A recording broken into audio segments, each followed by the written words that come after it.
Hello.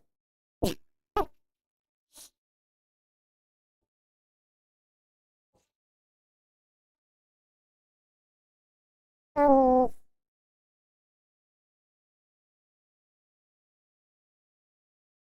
um, um,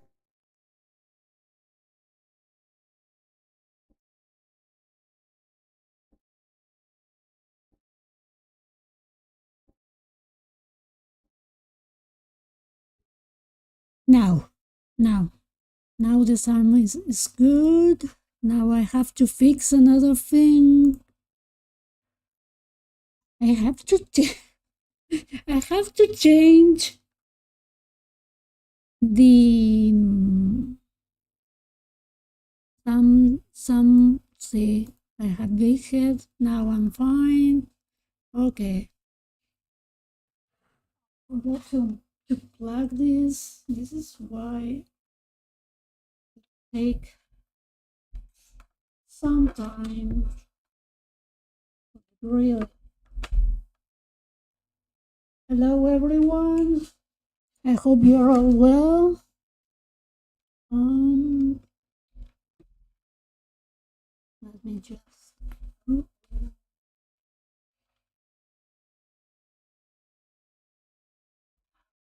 Now I think it looks better.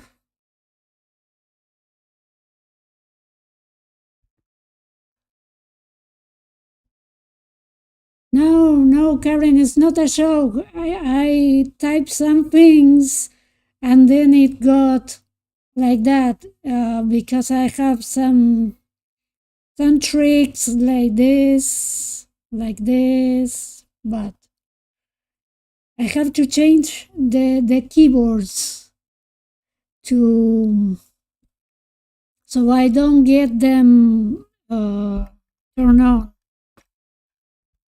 I was just typing something. I got the timeline.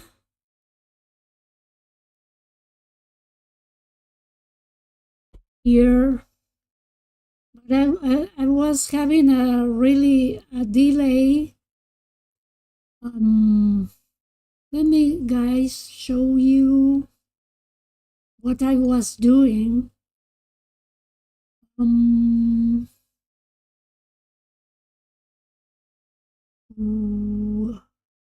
me just refresh it.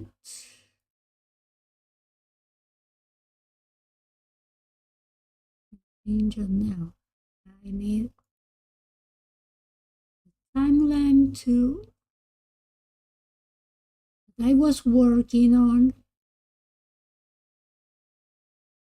YouTube. I don't know why it's not showing up. I maybe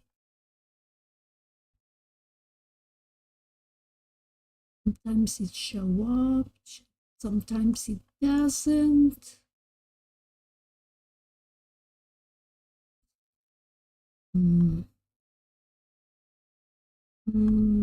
No, it's not that one.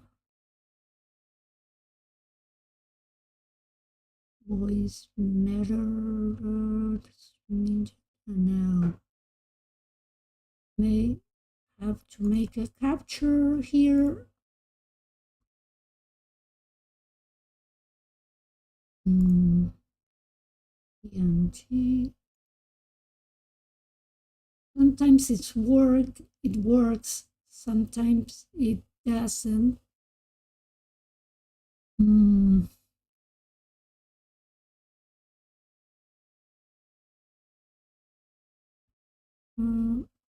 Lisa.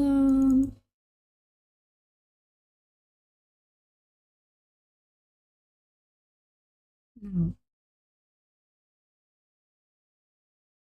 Should work now. Yeah.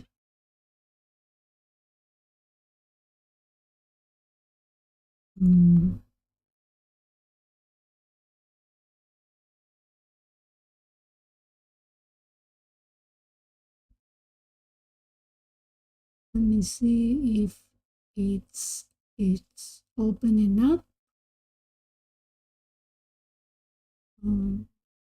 refresh again.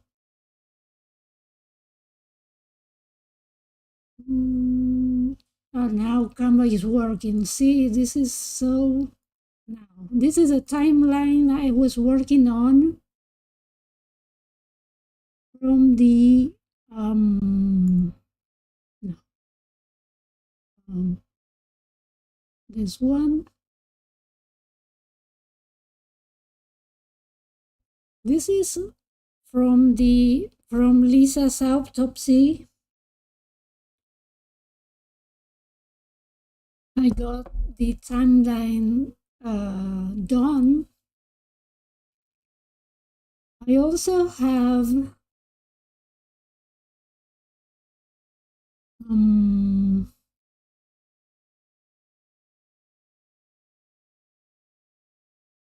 the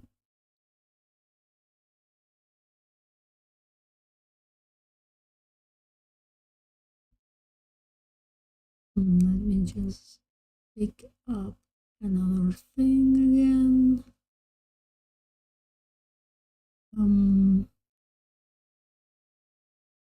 Is this one?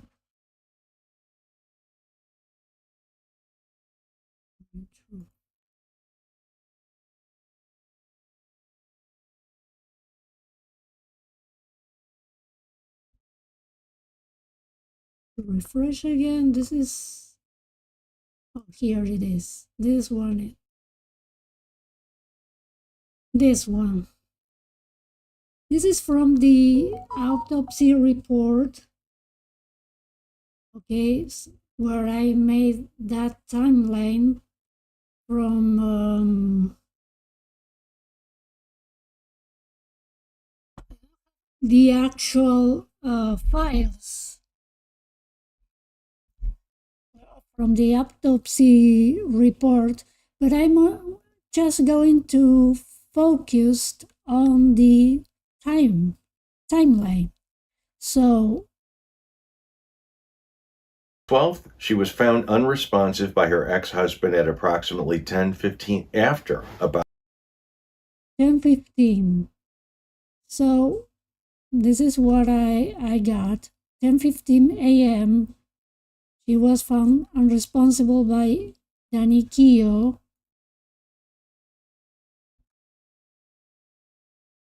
Like I'm showing you guys here. And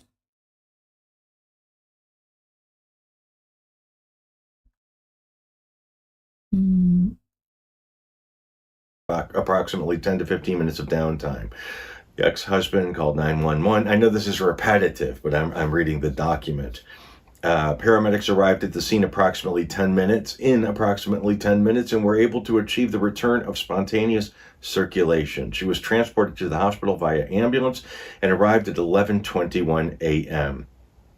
She was seen to have a severely distended abdomen, which was so she arrived to the hospital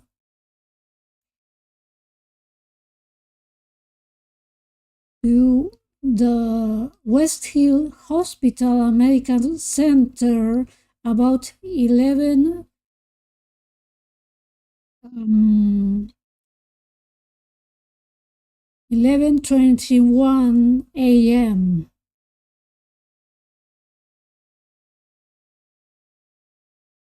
He says about he mentions the distended abdomen, but this is not what we are focused on. Okay, let's go on.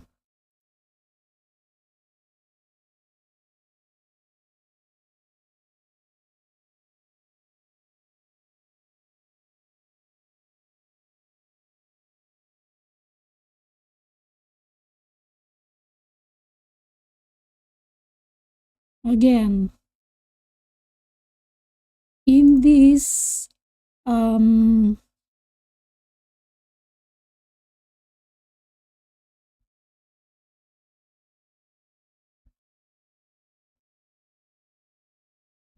VFib arrest at 12:28. severely distended abdomen, which was rigid.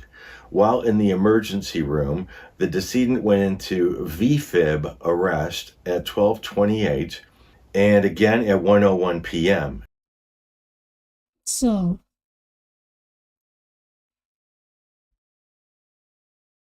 I think I have to fix this. So, she got a second cardiac arrest episode at 1:15 p.m. and then another one. So she got two and a second cardiac arrest and third. So it was really 4.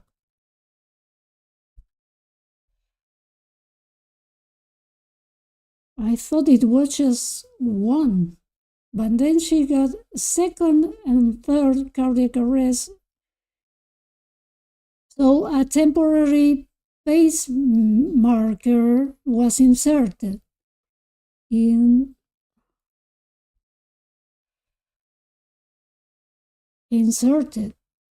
Okay. So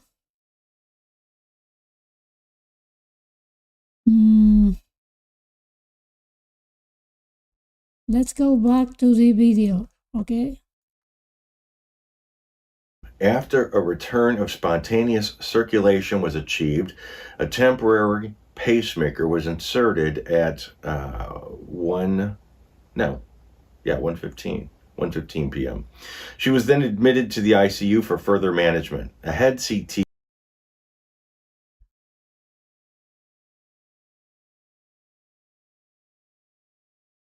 And this is what I got also in the timeline. Quiz maker. Sorry, I got a typo there. CVU for further observation.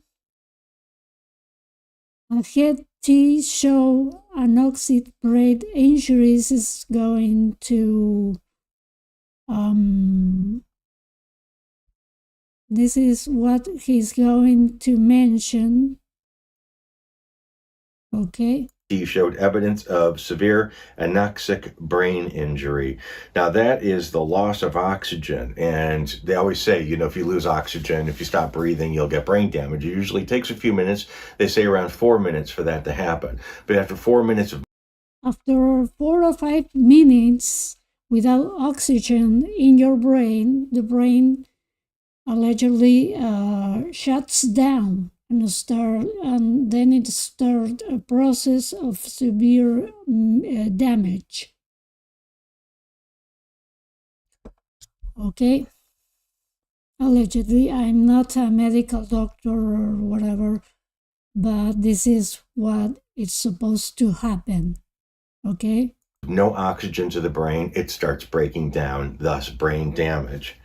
A CT of the chest, abdomen, and pelvis showed a very distended abdomen, concerning for ileus, which is, again, that lack of movement of the waste going through, which should be going out the other end and just wasn't. A urine toxicology screen was negative. The decedent was also found to have severe metabolic acidosis, that's way too much acid in her system. Her condition continued to decline, and she went in. There is an interesting comment here below, where it says acidosis is not something. Here it is.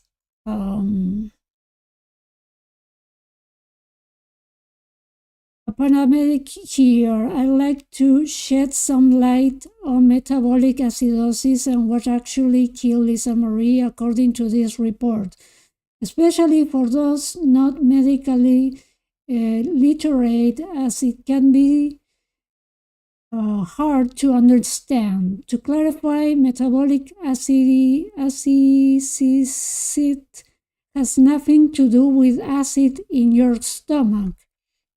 In simple terms, when you die or are in cardiac arrest due to the lack of being able to breathe off carbon dioxide, your blood becomes very acidotic. So it has nothing to do with her stomach,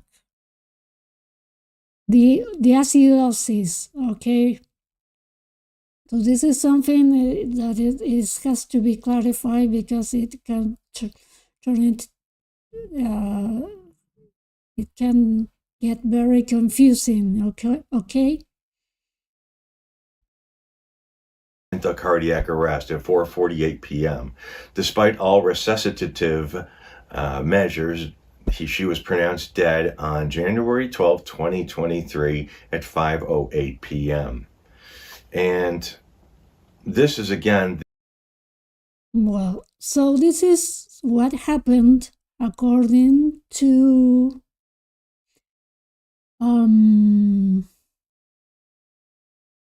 the autopsy, okay? Let me just go back to the timeline.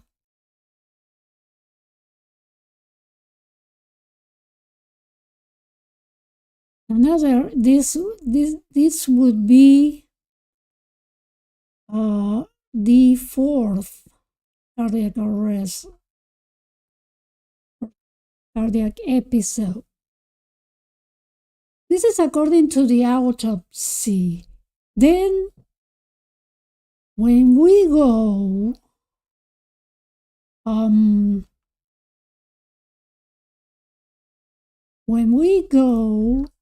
to, let me just see if I can, yeah, I can use Spotify here in this scene. So, even if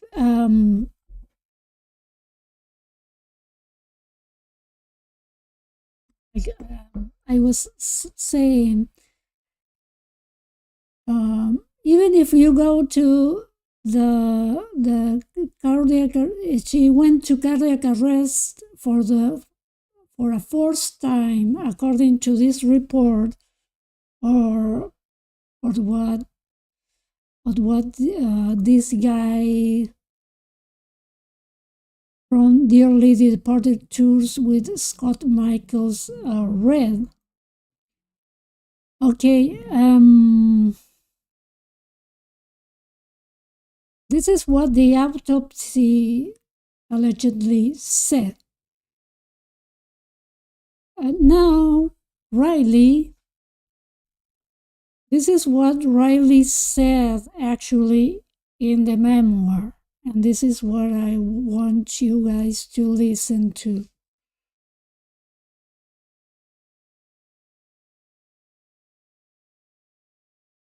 A couple days later, I went back to Vancouver where I was filming a show.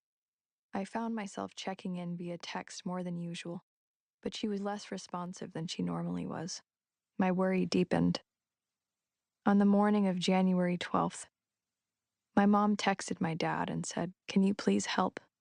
My stomach's hurting worse than ever. Can you bring Tums?" I'd been having a beautiful morning with the baby. I had texted my mom the day before and she hadn't responded, which was really unlike her.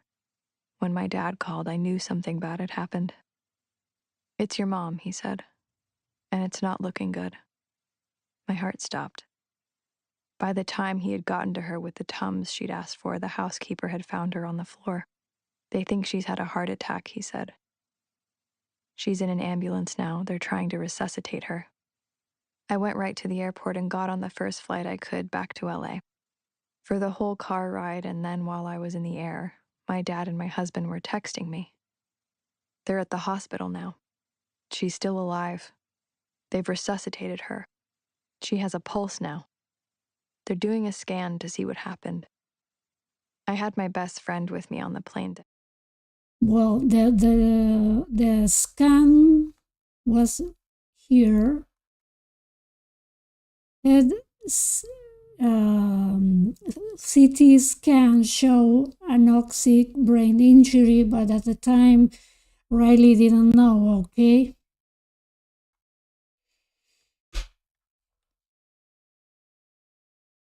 Help with Tupelo. At some point during the flight, my friend said to me, "People live through heart attacks all the time." I looked at her and said, "I don't think she's going to live through it. I don't think she wants to." We were flying somewhere over Yosemite, and I looked down at the wilderness below, covered with snow. Tupelo was screaming and crying by now, and she's not a big crier. Everyone notices that about her, that pretty much all she does is smile. We'll walk through the neighborhood and people will say, "Oh, look, she's smiling at me." And I always hold myself back from saying, "It's really nothing personal. She smiles at everyone." But sitting on that crowded plane, I could feel that my baby knew something terrible was happening. When Tupelo was still in utero, there had been a moment the doctor told us she was underweight. My mom said to me, "Talk to her spirit. Tell her to try and gain a little weight. She'll hear you."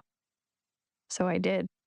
I put my hand on my surrogate's belly at lunch one day, and in my mind, I told Tupelo to try and gain a little bit more weight before her birth. Somehow, she ended up gaining the perfect amount of weight.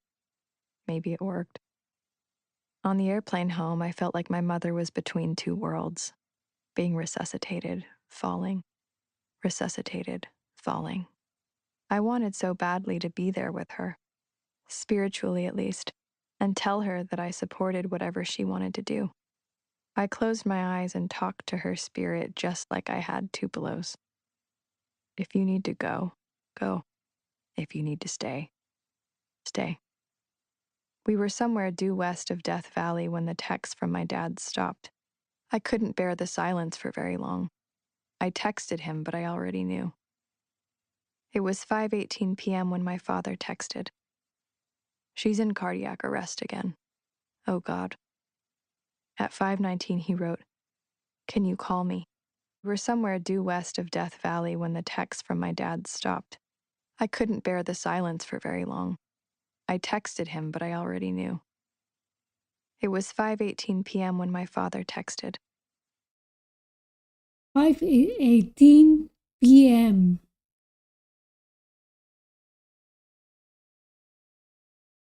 But she was allegedly, well, according to the autopsy, okay, she was allegedly pronounced dead 5:08 p.m.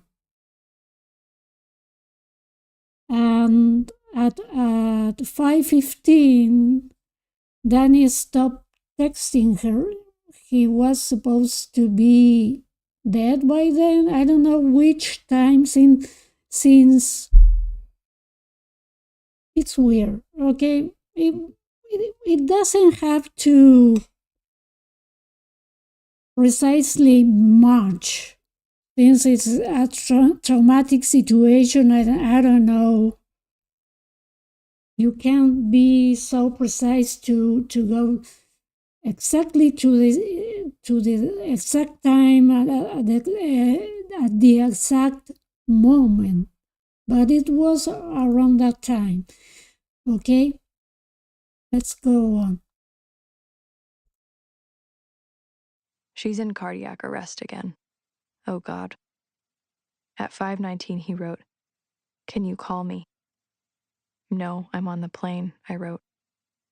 At 5:20 I wrote, "Is she dying?" My dad didn't respond for 4 minutes. I wrote again, "Did she die?" I waited. Then his reply arrived. I think supposedly she was already dead at that time, but "She passed on a few minutes ago, honey. Didn't want to tell you by text, but I'm worried it's going to hit the papers. I love you so much. 5:08 p.m. She was pronounced dead according to the autopsy. So, here we are. So it doesn't have to exactly match, but Riley's story pretty much goes to the story that the story, the autopsy, it's mentioning. So both of these resources are really like sort of matching each other. Now, I don't know why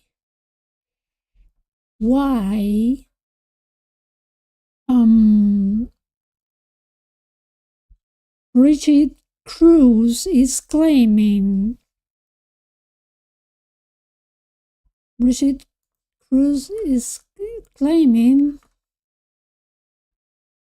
that let me see if I have to again. Here it is. I have to refresh every time. Okay, this is Brigitte Kruse complaint. And lawsuit for $50 million. Okay, the infamous lawsuit. Okay. So, according to Brigitte Kruse and Kevin Fialko, Lisa and Priscilla were each other planning to attend the 2023 Golden Globes on January 10th, 2023 in support of Elvis, but Lisa had no desire to see or otherwise be near Priscilla. This was also reported in media as well at the time, okay? Lisa had been in a long-running dispute with Siegel, and she was resented that Priscilla stayed with Siegel, further betraying her trust.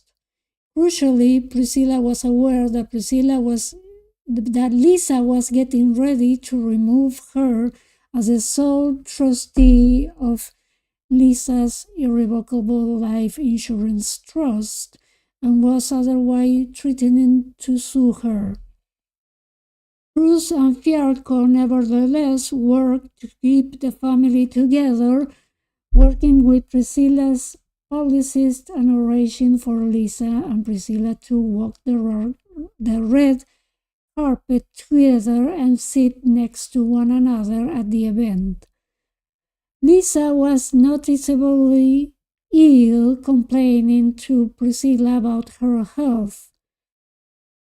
Priscilla ignored the warning signs despite being only a short drive from the world-renowned Cedars-Sinai Medical Center. We know it was around a 12-minute drive from the Chateau Marmont to the Cedars-Sinai Medical Center, okay?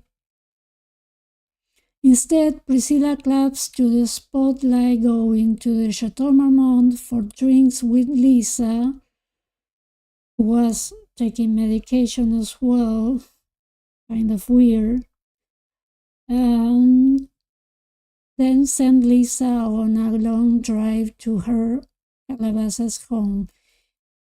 Within just over 24 hours, Lisa suffered cardiac arrest. On Thursday, January 12th, and she was rushed to West Hills Hospital. Priscilla, who knew that Lisa was in the process of taking steps to remove her as a sole trustee, blah blah, saw the opportunity to gain control. Priscilla rushed to West Hill Hospital, and despite Lisa's clear directive to prolong her life, Priscilla pulled the plug within hours of Lisa being admitted. Well, we know the timeline, okay? It was very, very, very short, okay? Very short time period from 10:15 a.m. to 5 p.m. in the afternoon, okay? And hospital prolonged life, we already know about that document. Riley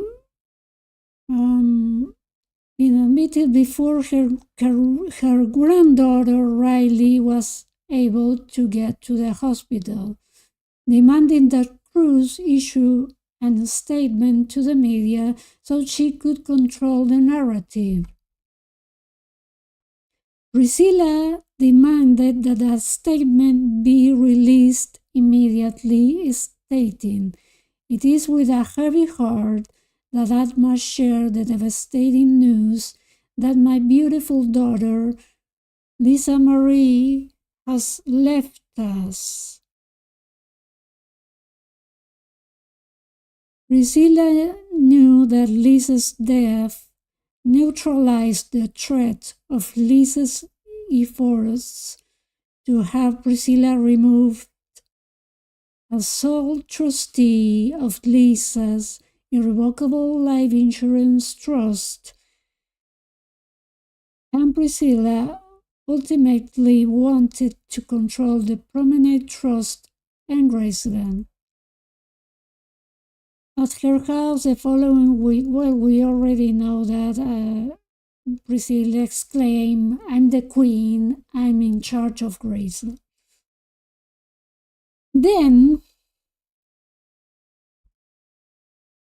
something that really has leaked lately, since some people seems to have Priscilla's book already, her second memoir. In her book,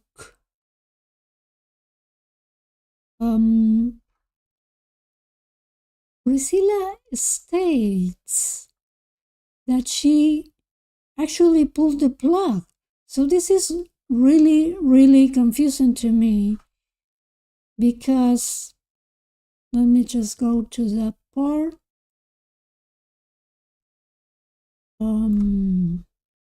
Open up. Text Danny came to walk inside, went to the park, and waited outside for Navarone. Close family and friends were arriving by then, but there was no private place to put them. Let me go straight.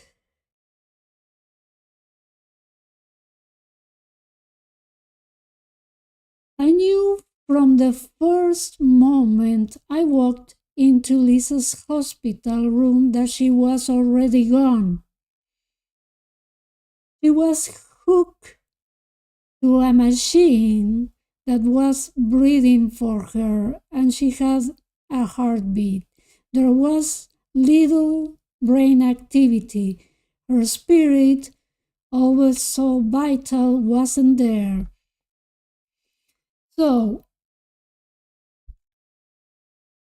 when you go back to Priscilla Morgan interview, and she said that Lisa was already gone, and we all thought she was stating that Lisa was dead.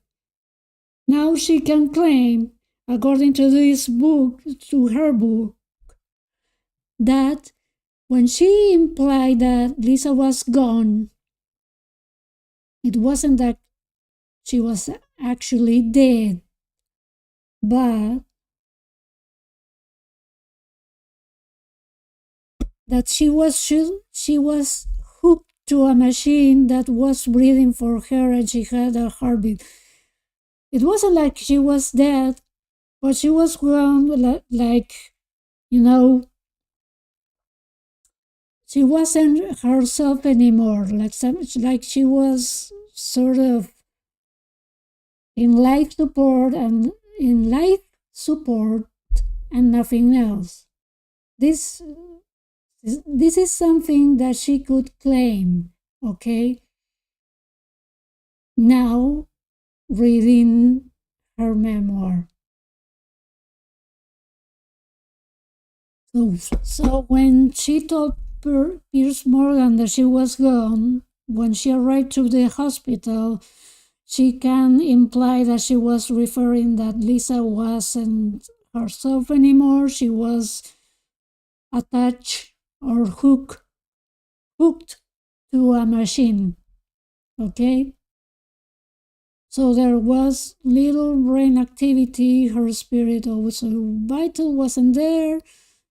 Riley later told that while she was still on her flight, she had felt her mother's spirit pass. Then we began to wait. Finally, Navarone voiced the question we were all thinking, so Navarone was there as well. How long until we knew if she was going to start breathing again? This is I don't know. This is a weird question. Because I got my mother attached to a machine as well. She was in intensive care with a machine attached or hooked to a machine as well. And I never asked a question like that. But this is just me, and this is just my opinion for entertainment purposes only. Okay.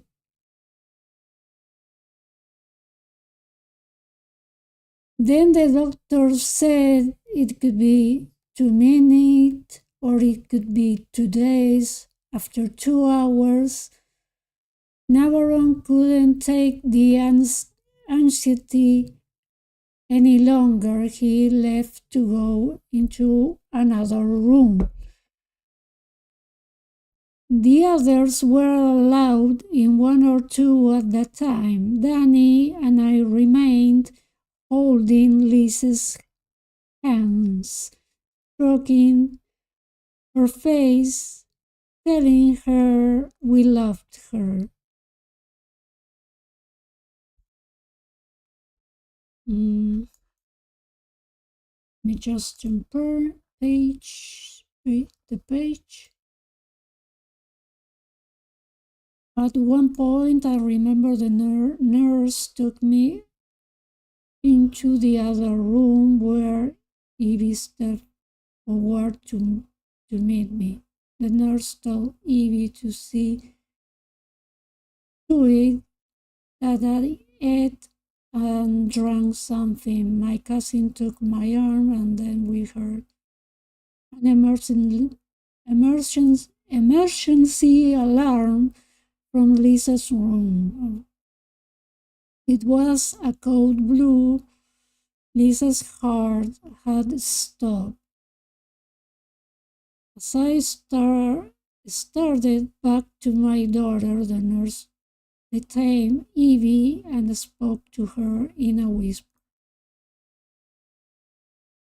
Come with us, I need you to stand right behind her. The next thing I remember is the doctor talking to me.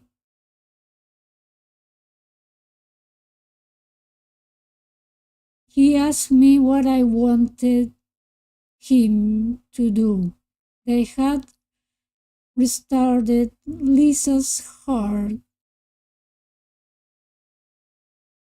but there was no guarantee it would keep beating. I asked the doctor what kind of life will she have if she kept her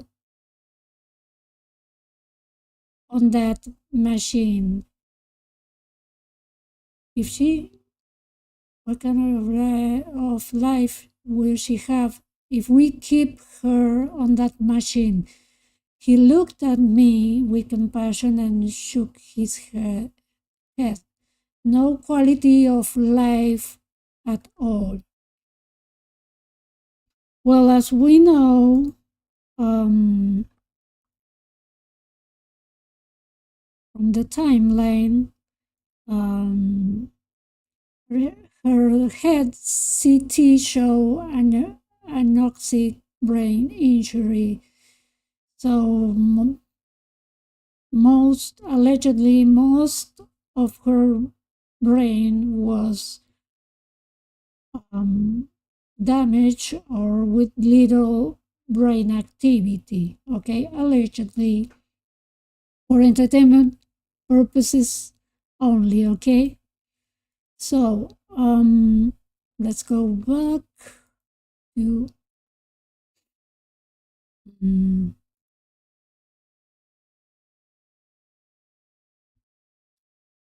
let's go back to the book. Okay.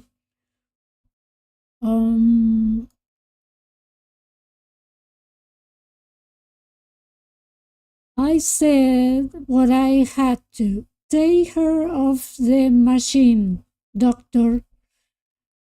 My voice was barely above a whisper. The nurse began to unhook the apparatus that kept Lisa's chest rising and falling. I looked at Danny and said, we have to tell them, Danny, so they can say goodbye. But as I began to move toward the doctor, I heard Danny's anguished cry, no, don't go. We can't leave her alone. It was unbearable. I began to sob. I don't remember falling or knowing that Evie caught me. After that, everything went dark. Well, this is something really that usually happens when you are in such stress.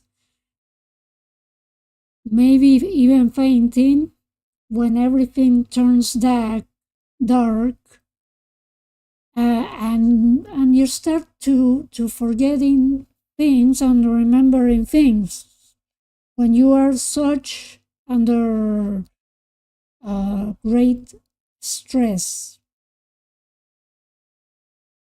I'm just analyzing what Priscilla wrote in the book, okay? I don't know what actually happened. So, but I understand what she's implying here, okay? So, on the chapter, this is off topic, and the chapter where she's talking about all of this is called Lights Out. I don't know what to think about that. What do you guys think in the comment sections below? The chapter where she's talking about Lisa's death is called Lights Out. Oh, I don't know what to think about that. I don't want to to even give my opinion on that. But so, according to Priscilla's book and to Brigitte Kruse, let me just go back to the complaint, to the lawsuit. According to Priscilla's recollection of events is really supporting the part where Brigitte Kruse states that Priscilla unplugged Lisa's, which is really weird because in the autopsy and what Riley narrated in the memoir, Lisa had another cardiac arrest and she died of that fourth cardiac arrest, a fourth cardiac arrest. Let me just go back to that, to the timeline.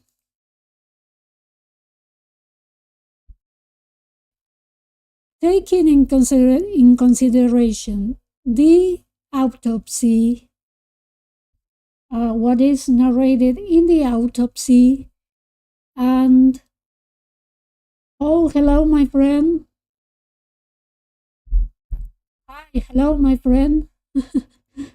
Okay, so on one hand, we have the autopsy and Riley's narration in the memoir stating that Lisa, I count a fourth cardiac arrest and then she died. Then, in Priscilla's book, on the other hand, in Priscilla's book, she said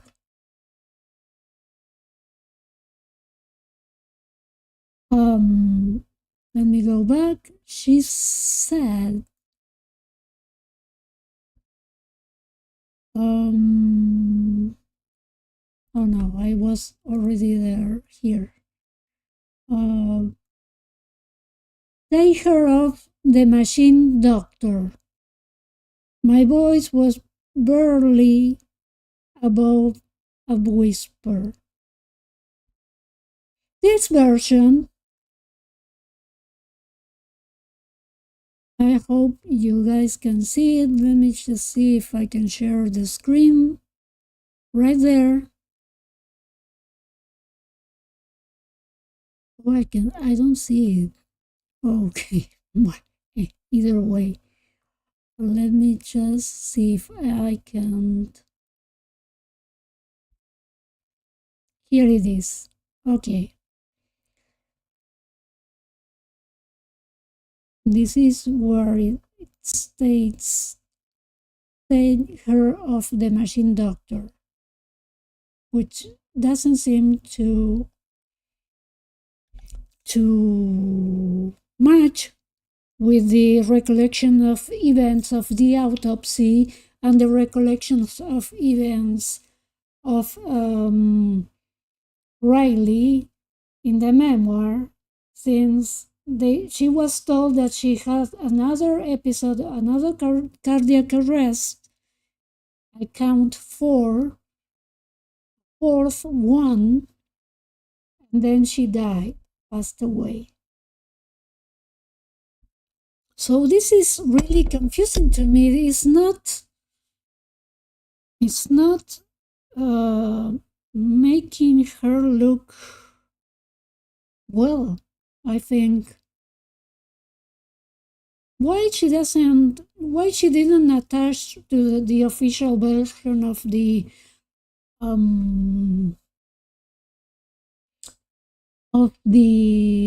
autopsy, which is the version that that Riley attached to. Riley's version is really accurate. It's just about a few minutes apart, but taking the amount of stress she had, it is pretty accurate. I have to tell you, when my mom was rushed to the hospital, I have to tell you, I can't recall anything. My mind is blank.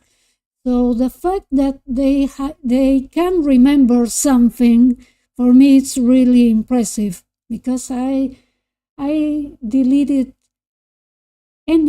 everything and anything in my mind, recalling those traumatic events. So it's still really impressive that Riley could remember some stuff, and even Priscilla as well.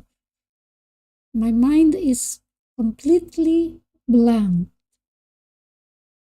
under such stressful situations. Tell me what you feel, what you think in the comment section below.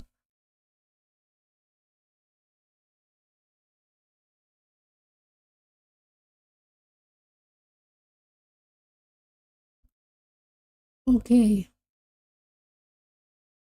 Okay. Yeah, I got that. This is my friend. I can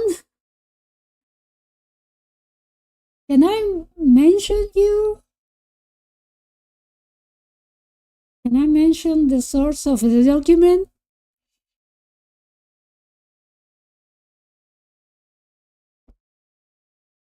I will wait for your answer. So,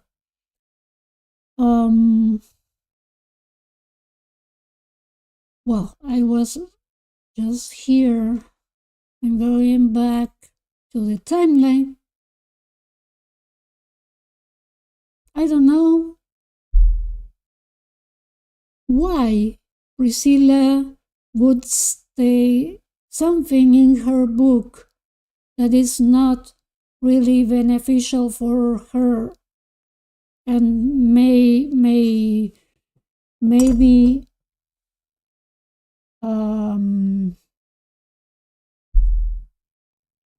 it can get like her legal situation much worse.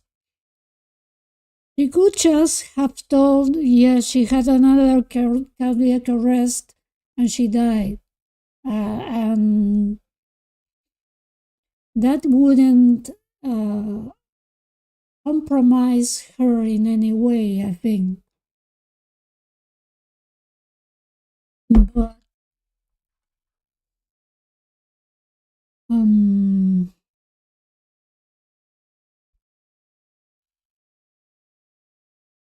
okay, okay. I will credit her. Okay. I will credit them from the Memphis Princess podcast and letters to Lisa Marie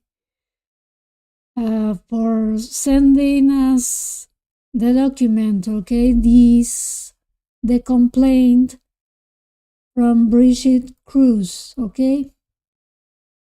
Let me just go back to the complaint. Here it is. So I don't know, again, I don't know why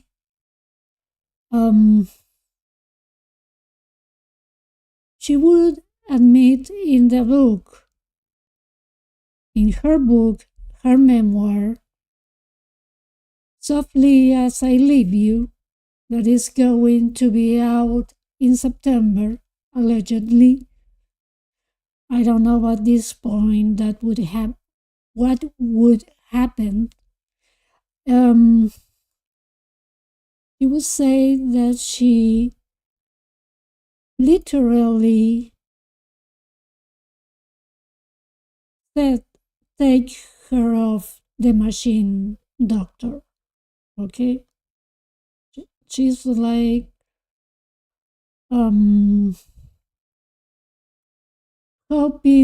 sort of hoping Brigitte case. This is my opinion, of course, for entertainment purposes only. This is just an opinion and not actual facts as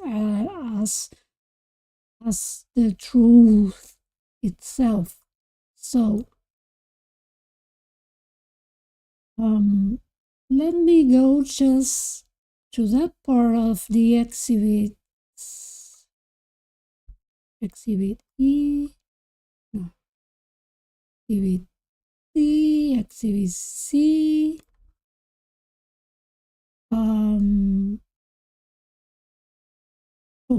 why it looks so big?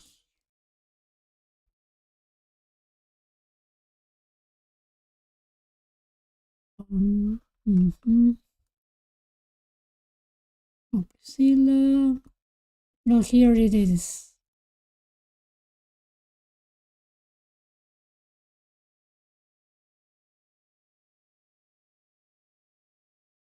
Exhibit B. This is exhibit.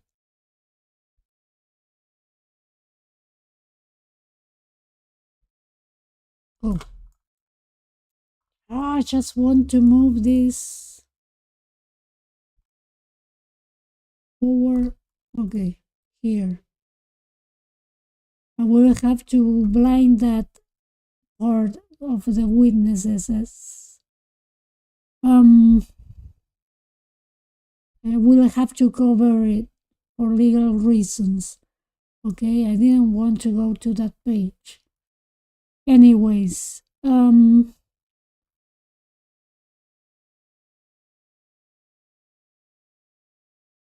this part where they present the ADA, where Lisa Marie herself states she wants to get her life prolonged as much as possible, like in this place. Yeah, letters from LMP and the Princess of Memphis podcast. So that is basically our friend that sent us the documents, okay? Done from letters for LMP. Okay. Yes, I was going back to that one. To that. Okay. They chose to prolong life. I want to go to the part on who decides if my agent and the trustee of the Promenade Trust dated January 29th, 1993 as amendment disagree with respect to use the funds of said trust to carry out my intent as expressed in this paragraph 2.4, the decision of the following shall control my agent and disagrees that it should be the agent.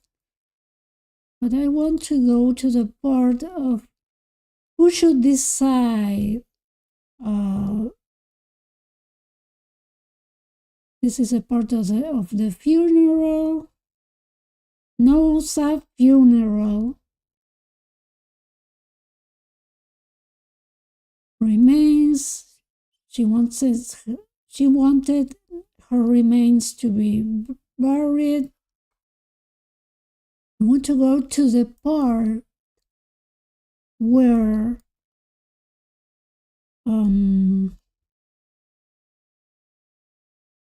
organs. No, she didn't want to donate anything.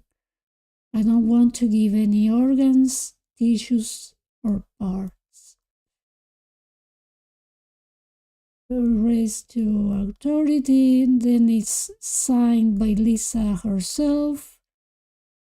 Now this is the witnesses. I don't want to go there. Okay. No witnesses.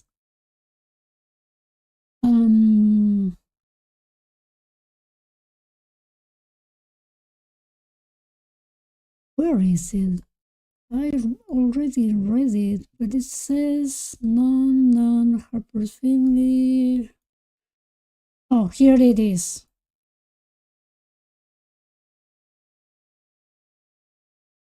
Designation of agent. I, Lisa Marie Presley, designate the following individual as my agent to make healthcare decisions for me, such as Priscilla Presley, Michael Lockwood. I don't know with the divorce how that would go, since we don't know if there was an amendment or not. I don't think so, but this is so alleged. Okay. It was Priscilla, Michael Lockwood, Daniel Riley Keogh. Riley has to be there, and Benjamin was already gone, so they couldn't act anonymously. So it has to be Priscilla, Michael Lockwood originally, okay? Riley and Benjamin, all acting anonymously. So Priscilla was there. Michael Lockwood was already divorced. Benjamin was gone. So the only person that could decide was Riley. And this is something that goes with the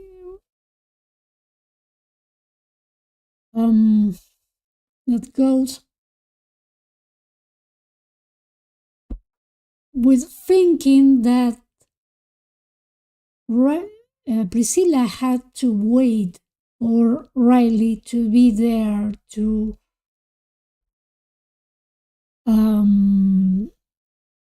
take that decision of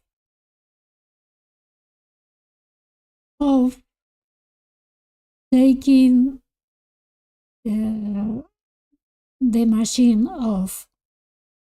Take care of the machine doctor. So Ben was gone. Lockwood was divorced already. And it was just Priscilla and Riley, the ones that supposedly had to have the final decision. And as we know, Riley could never arrive. So this is really important, because one thing is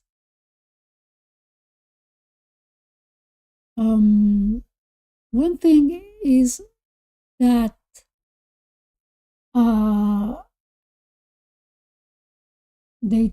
they unplugged Lisa or took the machine off her. And one completely different is, oh, hello, Pat. How are you?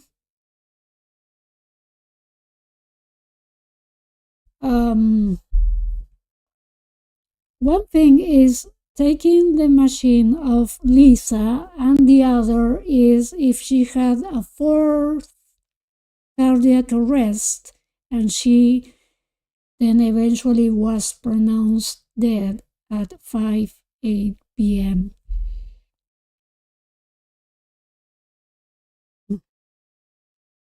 Yeah, I'm fine.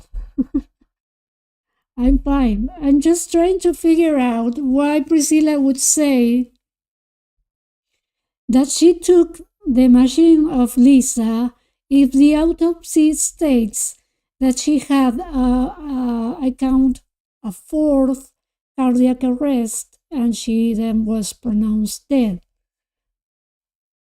It doesn't sound really smart to me. Even smart. In some way, she's like helping Brigitte's cause that she unplugged Lisa in some way. Like we know that,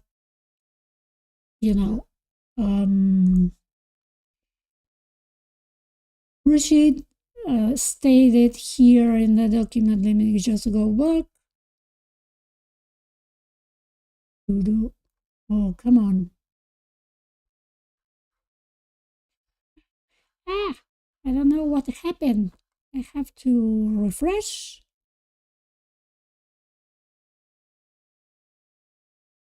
Oh no, what? Oh, I moved the document. This is why. Let me just reopen it.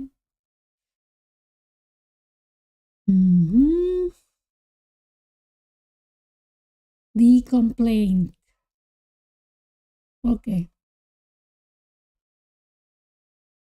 Like, oh, come on, it's so super slow. Here, okay. The complaint, in the complaint. Let me just get it a little bigger. This is what happened when you are aging. You can't, you need glasses. You can't read anything. Okay, here. Within just over 24 hours, Lisa suffered cardiac arrest on Thursday, January 12th, and she was rushed to West Hill Hospital. Priscilla, who knew that Priscilla was in the process of taking steps to remove her as the sole trustee of Lisa's irrevocable life insurance trust, saw an opportunity to regain control. This is all allegedly. This is all, Brigitte's version. She was rushed to the hospital, blah, blah, blah. Knew that Priscilla. Let me just go. Oh, here. So, an opportunity to gain control. Priscilla rushed to West Hill Hospital and spites Lisa's clear directive to prolong her life. Priscilla pulled the plug within hours of Lisa being admitted and before her granddaughter Riley was able to get to the hospital, demanding that Kruse issue a statement to the media. It is with a heavy heart that I must share the devastating news that my beautiful daughter, Lisa Marie, has left us. So I don't know why would Priscilla admit that she took that decision by herself instead of attaching to the official information in the autopsy that stated that Lisa had another cardiac episode and then she was pronounced dead. This is basically what I don't get, and I will never get it, and it is very confusing to me.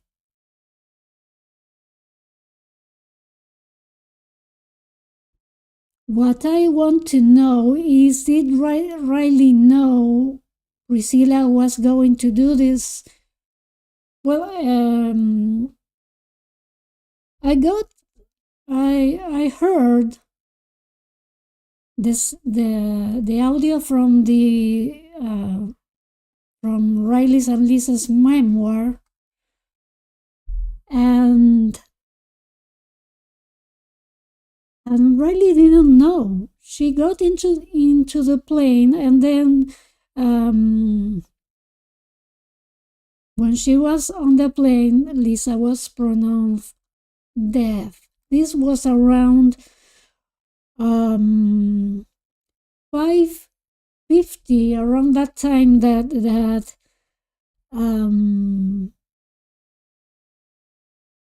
around 5:50 and 5:20, when Riley knows that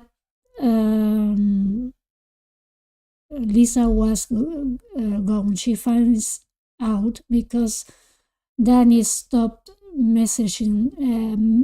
sending messages to her.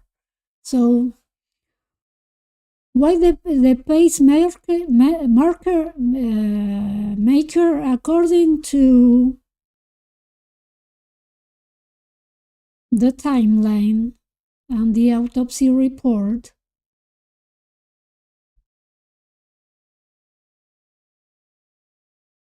she got the first cardiac arrest in her home.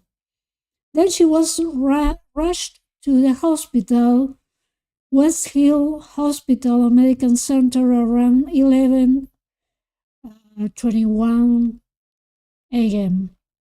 Then at around 1:15, she got a second and third cardiac arrest, and a temporary pacemaker was inserted. Then they get her to the ICU for further observation. Then later she got a head CT showing anoxic brain injury. So I guess they inserted the pacemaker to get her heart in just like in some rhythm, and not stop, and preventing her to stop going to one cardiac episode to the other. And then later they found out that she got a brain injury, allegedly provoked by the lack of oxygen in her brain.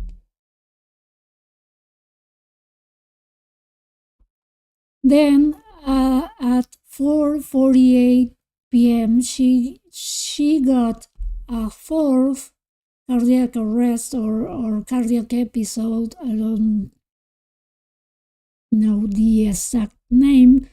And then 5:08 p.m. she is officially pronounced dead, according to the autopsy. This timeline is all according to the autopsy.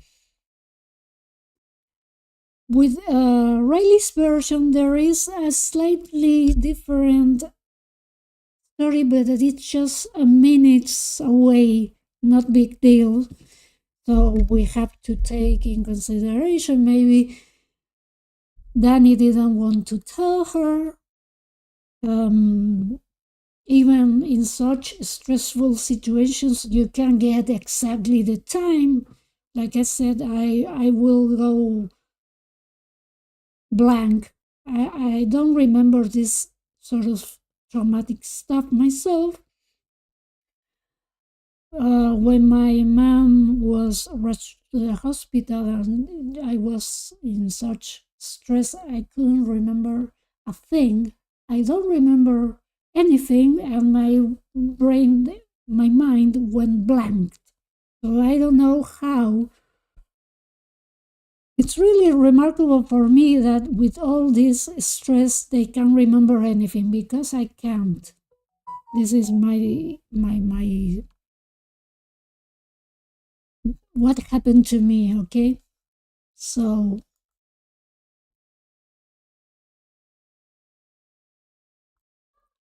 Riley should have been the one who made that decision. They had to take that decision, both of them. Priscilla, according to the document, to the ADAs,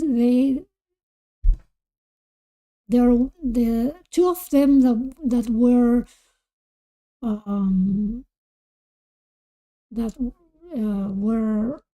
possible to make that decision was Priscilla and her.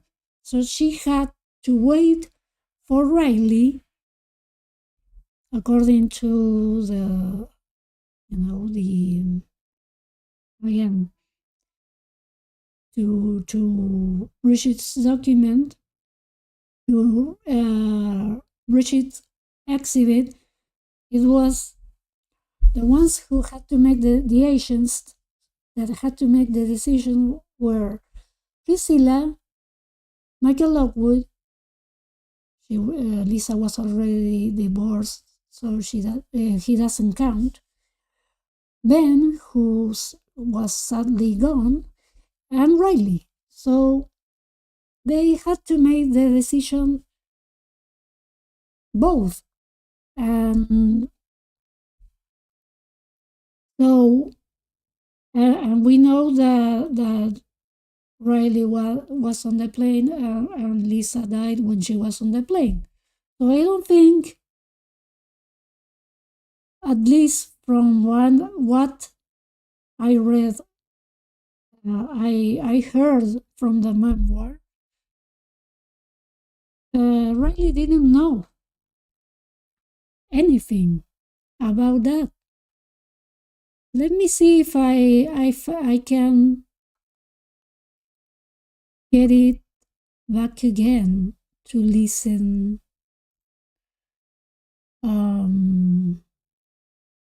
Spotify. Let me see if we can listen. Tupelo to try and gain a little bit more weight before her birth.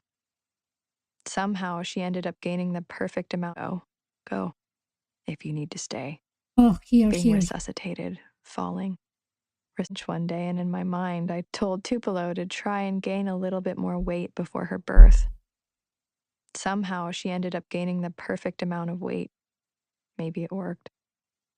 On the airplane home, I felt like my mother was between two worlds, being resuscitated, falling, resuscitated, falling. I wanted so badly to be there with her, spiritually at least, and tell her that I supported whatever she wanted to do. I closed my eyes and talked to her spirit just like I had Tupelo's. If you need to go, go. If you need to stay, stay. We were somewhere due west of Death Valley when the text from my dad stopped. I couldn't bear the silence for very long. I texted him, but I already knew. It was 5:18 p.m. when my father texted. 5:18 p.m. and Lisa was officially pronounced dead at 5:08 p.m. Just 10-minute difference, which is really pretty accurate for me. Okay. She's in cardiac arrest again. Oh God. Oh, she's saying she was in cardiac arrest, so now it's not that accurate. Sorry. But anyways, it's a 10-minute difference. At 5:19 he wrote, "Can you call me?" "No, I'm on the plane," I wrote. At 5:20 I wrote, "Is she dying?" My dad didn't respond for 4 minutes. I wrote again, "Did she die?" I waited. Then his reply arrived. "She passed on a few minutes ago, honey. Didn't want to tell you by text, Oh, okay. Now I see. It's not that it's not accurate. It's like Danny. It was hard for Danny to tell Riley, so he was sort of extending. This is what I I get from this part. I don't know what you guys think. Tell me in the comment section below. But it could be that it was hard for Danny to tell Riley that her mother was gone. It could be like that. But it's still very accurate, all the timing to what it was said in the autopsy report.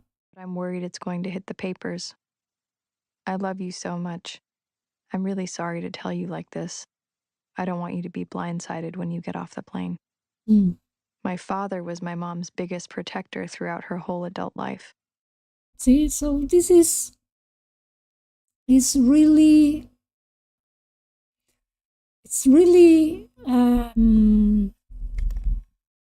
Riley's version is really accurate to the official autopsy version. This is what I'm trying to say. Maybe Danny made it was hard for Danny to tell her right away. It could be like that. Just imagine that situation and put yourself in their shoes. It could have been hard for him to tell her right away, but it's pretty, accurate, I think. Let me read the comment section. Ooh.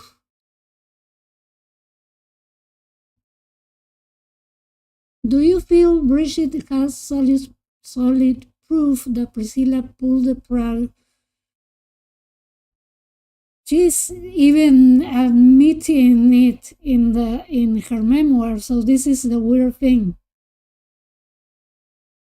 If you read the parts that were leaked today about Priscilla's memoir, which chapter, by the way, the chapter where she talks about Lisa's death is called Lights Out.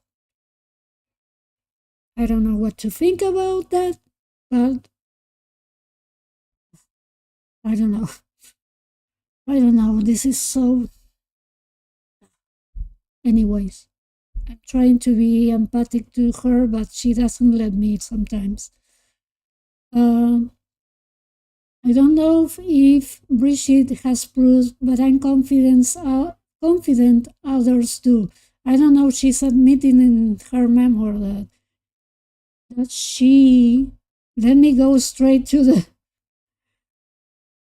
She said, I said what I had to. Take her off the machine, doctor. This is what she's saying in her memoir. Okay. Exactly, but why the pacemaker after the second arrest only to give up the third or four? I don't know. It's like there are two cardiac situations at the same time, according to the autopsy, and then she had a fourth one. It is very confusing. This is what why I'm trying to get all the stuff together, but it's really hard for me.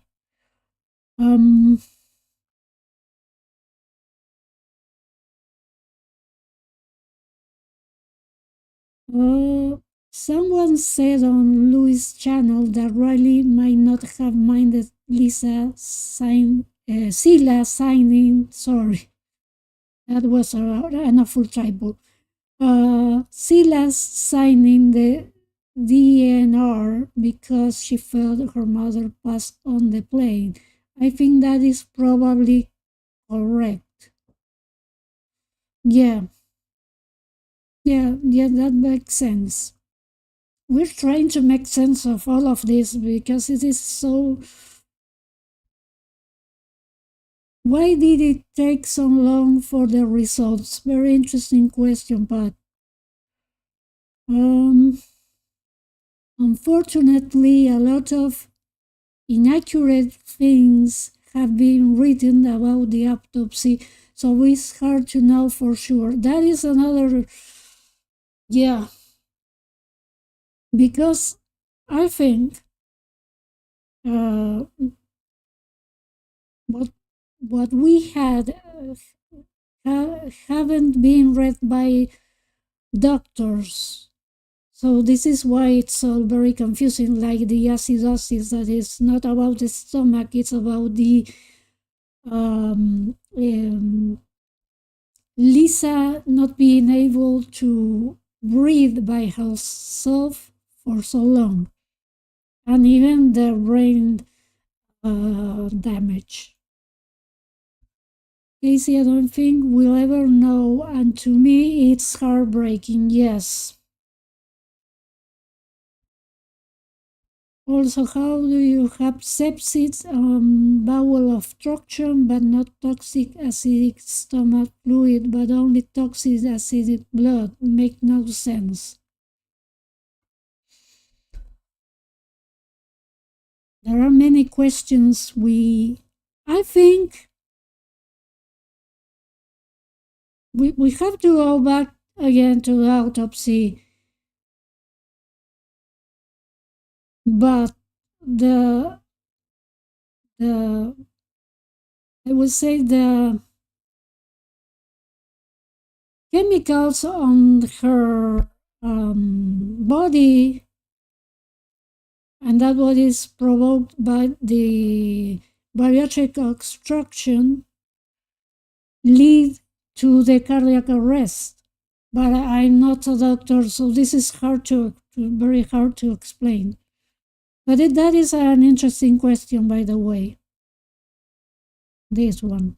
The sepsis, yeah.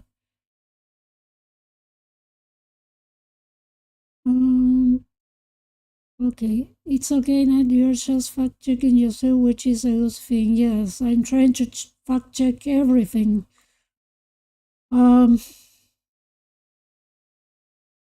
If you want, we can go back to that video again, but the one this guy is talking about the autopsy, but it's not very clear as we need some professional to talk about that. It would be great to have an actual doctor talking about the autopsy.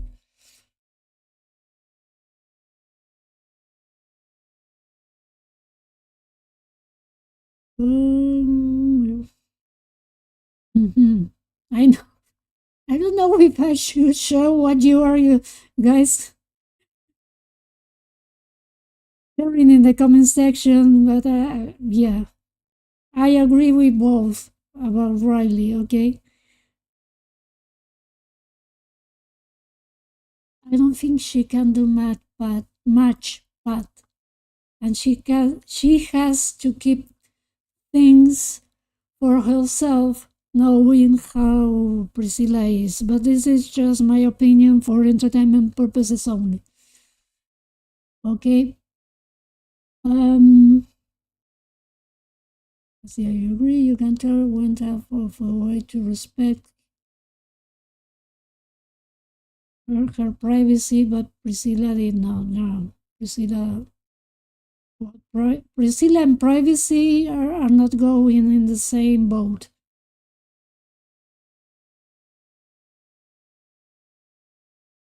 She said, Danny said, no, Nona, we can't leave her alone when she signed the DNR and went to get the rest of the fam. I don't believe Danny would say that. I don't know. I don't think so. Well, I always thought that the twins only call her Nona, but I don't know. So, Well, I think I will leave it like this for now. I will try to do more research about it. But now you know, this is, as I said many times, this is just my opinion and my research. This is for entertainment purposes only. I'm trying to find some truth. I'm not the owner of the truth. I'm researching autopsies, documents. See that I'm not using even tabloids to do this. I'm just going to official documents and trying to find what it may be the truth. As I said, this is for entertainment purposes only. My opinion in many things on what I have read. And I will still keep searching on this, but it's really it's such a tricky situation. I try to be an empath with Priscilla, but at some point it's really hard. I try to be neutral and really objective, but it's really hard with all this information. But I will try. So thank you guys for tuning in. I hope to see you guys soon on another live stream. It's really interesting to read your comments. So leave your comments in the comment section below. It was really fun to the ones in the that share their opinions in the live chat. It was really interesting. Thank you so much, and I hope to see you guys very soon. Okay. So no more comments. Okay. I will see you on another live stream. Bye bye.